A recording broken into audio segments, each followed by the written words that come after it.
আর সংসার নষ্টের জাদু কারো উপর করা হলে সাধারণত তিনটি আলামত তার মধ্যে প্রকাশিত পেয়ে যায়। আপনারা হয়তো অনেকেই ভাবেন যে সংসার নষ্টের আবার জাদু হয় কিনা। দেখেন, সংসার নষ্টের জাদু বর্তমানে অনেক ব্যাপকভাবে হচ্ছে এবং রাসূল ইসলামের উপর পর্যন্ত জাদু হয়েছে।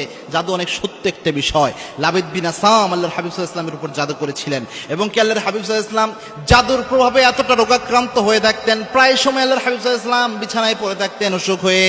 আবার আল্লাহর হাবিব সাল্লাল্লাহু আলাইহি ওয়াসাল্লাম নামাজের যখন সূরা পড়তে দাঁড়াতেন অনেক সময় সূরা ভুলে যেতেন, প্রায় সময় একটা জিনিস আল্লাহর হাবিব সাল্লাল্লাহু আলাইহি ওয়াসাল্লাম ভুলে যেতেন। অবশেষে জিবরাইল আমিন এসে জানালেন, ইয়া রাসূলুল্লাহ, আপনার উপর জাদু করা হয়েছে। লাবিদ বিন আসাম তার উপর জাদু করেছিলেন। সুতরাং জাদু একটা সত্য বিষয়, আমাদের উপরে যে কেউ করে ফেলতে পারে। তিনটি আলামত যদি আপনি দেখেন তাহলে বুঝতে পারবেন যে হয়তোবা এমন জাদু করা হয়েছে। যেহেতু এক ভাই প্রশ্ন করলেন যে সংসার নষ্টের জাদু হলে কি কি হয়, তার মধ্যে এক নাম্বার যে আলামতটা সেটা হচ্ছে, যদি এমন দেখেন পারিবারিক জীবন পরিচালনার ক্ষেত্রে যে আপনার স্ত্রী নরম সরম মেজাজের মানুষ ছিল, অত রাগী মেজাজ বদমেজাজি মানুষ ছিল না, কিন্তু ওই স্ত্রী হঠাৎ করে কি যেন হয়ে গেল, অনেক বদমেজাজি হয়ে গেছে, কথা বললেই রেগে উঠে, যে কোনো কিছুতে রাগ করে, অনেক চিল্লাফাল্লা করে, এরকম আচরণ স্বাভাবিক তবিয়ত ন্যাচারাল যে মেয়েদের বৈশিষ্ট্য এটা থেকে বের হয়ে এসে অনেক রাগী মেজাজি হয়ে গিয়েছে, তাহলে বুঝতে পারবেন হয়তোবা এটা জাদুর প্রভাব হতে পারে, অথবা যে কেউ তাবিজ করতে পারে, এরকম কোনো কিছু হয়ে যেতে পারে। দুই নাম্বার, যদি কোনো স্ত্রীর মধ্যে এটা লক্ষ্য করেন যে ওই স্ত্রী আমলে নামাজে বা যে কোনো আমলে কোনো আগ্রহ পাচ্ছে না অথবা স্বাদ পাচ্ছে না কোনো কিছুতে, এরকম যদি হয় যে নামাজ পড়তেছে, নামাজ পড়ার ক্ষেত্রে উদাসীনতা তার মধ্যে কাজ করে, অনেক সময় নামাজ কাজা করে ফেলতেছে, অনেক সময় নামাজ যে পড়ে সে বলতেছে নামাজে কোনো স্বাদ নাই, অথবা কোনো মা বোনও যদি আপনি অনুভব করেন এই জিনিসগুলো আপনার মধ্যে রয়েছে,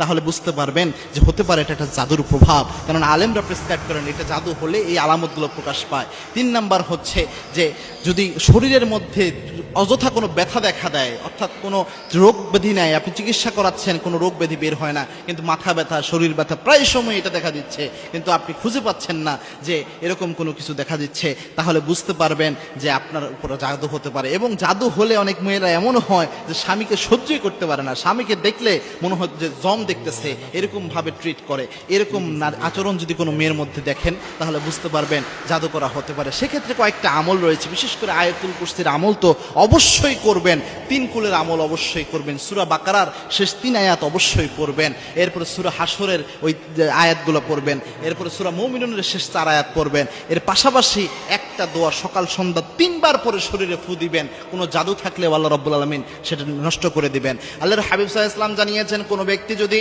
সকাল সন্ধ্যা 3 বার শুধু পড়তে পারে বিসমিল্লাহিল্লাযী লা ইয়াদুররু মা'a ইসমিহি শাইউন ফিল আরদি ওয়ালা ফিস সামা ওয়া হুয়াস সামিউল আলিম, আল্লাহর হাবিব সাল্লাল্লাহু আলাইহি ওয়াসাল্লাম বলেছেন এই দোয়াটা যদি কোনো ব্যক্তি পড়তে পারে ওই ব্যক্তির দায়িত্ব স্বয়ং আল্লাহ নিজ হাতে গ্রহণ করে নেয়। সুতরাং এই আমল করবেন, ইনশাআল্লাহ জাদু থাকলেও আল্লাহ রাব্বুল আলামিন নষ্ট করে দিবেন।